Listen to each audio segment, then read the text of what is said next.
Hello again, my friends, and welcome once more to one of Mark's Whiskey Ramblings. As you can see, I am again on location. Now, I'll tell you a little bit more about location in a second, but first, let's look at the whiskey we're going to try. Today, I have selected the Bowmore 17-year-old. Now, Bowmore hardly needs an introduction. It's on the Isle of Islay, an unspoiled island on the west coast of Scotland, and Bowmore was its original first distillery.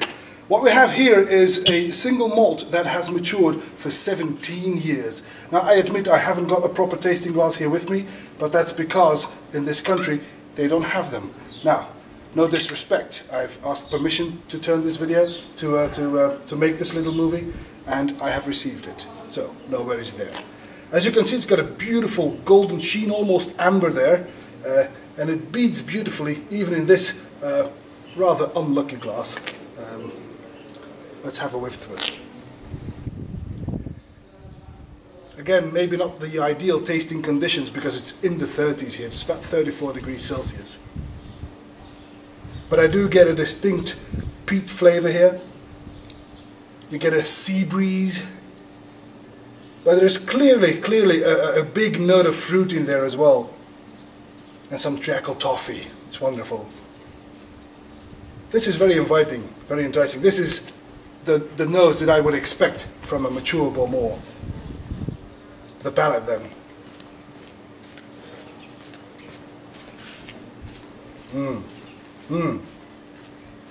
Yes. It coats the mouth beautifully, and immediately it warms your insides. That's got nothing to do with the temperature out here. Again, there's a beautiful balance between oak, fruitiness, and also the wood, the peat, which in this case is, of course, the medicinal peat. But this remains quite fruity. It's got a bit of a cinnamon in there, maybe a little ginger even, but it is very luscious and soothing.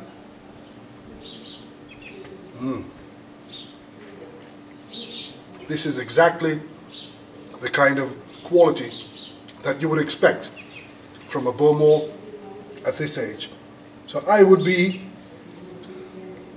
remiss if I weren't to recommend the Bowmore 17-year-old.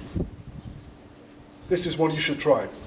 Now, as you can see, we're at a very special occasion, and some of you who know me will have recognized it. We are indeed in Matmata, in Tunisia, the heartland of Tunisia, and Matmata doubles in the famous Star Wars saga as the Lars Homestead interior. And those of you who've been watching these ramblings will have seen that a few ramblings ago we were at Nefta, well, a bit outside of Nefta, at the Lars Homestead, which my friends and myself had restored to its full movie glory. Well, we are now at the location that was used as the Lars interior. And in fact, both sides are 390 kilometers apart. That is movie magic. Well, I hope to see you again at one of Mark's Whiskey Ramblings. Until then, may the malt be with you. Bye-bye. In Star Wars A New Hope from 1977, the Lars Homestead is Luke's home. Luke Skywalker lives on the planet Tatooine, while it was also seen in the new movie Star Wars Episode 2, Attack of the Clones, which is actually a prequel. So you can see here that the Matmata Hotel Sidi Driss doubled as the Lars Homestead interior, and we were lucky enough to spend the day there and even have lunch in that famous Lars dining room. It was a nice conclusion to our project of going out to Tunisia in 2012 to go and save the Lars Homestead, a fan-based project to save this iconic movie location, which is actually, in reality, like I said, almost 400 kilometers away from this hotel, which doubles as the interior.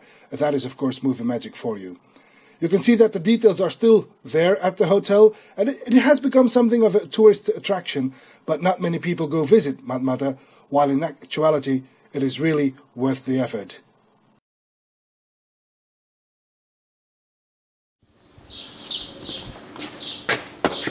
Oh, look out, looks like Mr. Dermul's been doing a whiskey rambling. I suppose he's going to tell you that it smelt of flowers and elderberries and stuff like that, but yeah, that's all right. Thank you. Hi there. Just thought I'd do a quick Terry's Boga Rambling, for you Star Wars and Boga aficionados. Boga is the national drink of Tunisia. It was invented by Hamid El Boga in 1644. As you can tell, this bottle is the classic well-worn recycled bottle in a deep emerald green. It has a nose of, well, lemonade, and if you are lucky to find a glass that has a little bit of Bowmore 17-year-old in it, you will see that it's clear, like a dehydrated man's wee.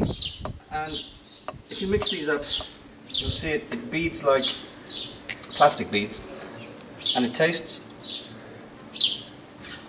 absolutely foul.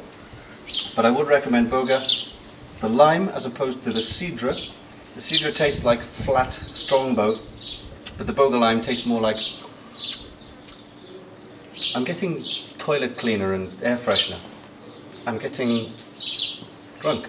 I'm getting fired very soon. So in all, get yourself a Boga, or as they call it in the national language, Iggy. So in all, that's alright, that is.